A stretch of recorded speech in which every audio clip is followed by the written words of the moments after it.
Addington belonged to the South Canterbury trotter No Response. His efforts completely overshadowed those of the pacers, and his early dominance emerged when he contested the first heat. Appears to be going double and joining them three wide, followed by Waitaki Gamble. There's our one starting to move the outside. They were followed then on the rail by Josephus. No Response getting into the picture too. Round the bend, tightly packed.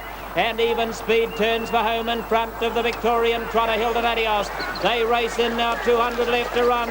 Even Speed from Hilton Adios and our one, and here's No Response coming 2-1 down the outside, but Even Speed a handy lead from Hilton Adios and our one, and No Response flying down the outside, coming at 100 miles an hour, and No Response goes up and grabs Even Speed, and in between them our one. The Australian trotters Silken and Albie Logan were his main opposition in the third heat on the second night. Then Silken just on the inside of about now as they turn in now. Albie Logan the leader. There's Castleton and Silken, and wider out about now. They turn for home.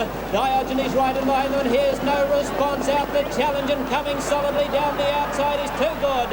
They race with it down towards the line. Albie Logan just in front from Silken, but No Response has gone clear in a few strides and gone to the lead. And the leader, No Response from Silken. Albie Logan about now. That's the way they cross.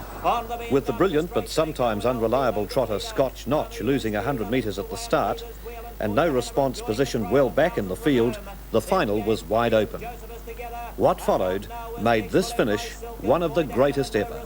3 lengths to Scotch Tar, 10 lengths further back, then they were followed by Hanno Direct and Diogenes. Into the back, 800 metres from home, and the New South Wales Flyer in front by about a length over Even Speed. Pointer Hannah's had a brilliant trail, followed by Game Folly. In behind them, Joseph is about now, Silken, followed then by Waipunamo. No Response, still 7 lengths off the pace, followed 2 lengths back by Scotch Tar, getting onto his back. And 3 lengths to Hanno Direct, past the 600 they've gone.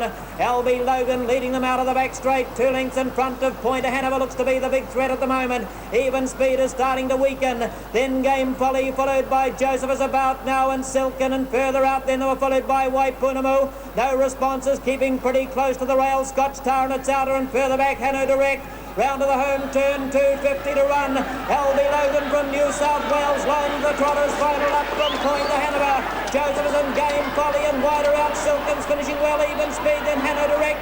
No Responses flying through the middle. Albie Logan with the lead, but on No Responses burying them. He's going to them 3-1 along the rail. No Response goes through on the inside, goes away to win it by 3 lengths. Albie Logan, Silken in a photo for third with Pointer Hanover and Joseph. Richard Brosnan, at that stage, 400 metres out, what were you feeling? Did you believe you could still win from there? Well, as strange as it may seem, at that point of it, as we come round the corner, and I had 2 options. I could either go in or out. So I chose to come in the running, and he had just had too many guns for him. Was he superior to all the other trotters right throughout the series? Because he certainly gave that impression. At that particular time, the only one that was any real threat was Scotch Tar. He was a top little horse, and he unfortunately missed the start that night, which made it a wee bit easier. I say superior, but I'm thinking more, he won his races so well. Was it always that easy, or did it appear that easy to you? Yeah, terrific sprint. He could just wind up, you'd be cruising along, you wouldn't think he had anything there, and you just shift him out and he'd just take off. Richard, I'm sure he'd be the best trotter that you've ever been associated with, because he was clearly superior to most at the time, but he went on, he had injury problems, and then you tried to bring him back at a later stage. Did he ever have the same qualities that he showed in '79? No, his performance has dulled a wee bit later in his career, but he still maintained a bit of that sting. But no, after the championships here, he kind of fell a bit flat and things went wrong. He got crook and fiddled around for about a year or so. And we got him near enough. We took him to Australia, and then he won a heat over there and run second to Stewie Moore in the final, and come back here and won the Rowe Cup. That was his last start. He broke down that night.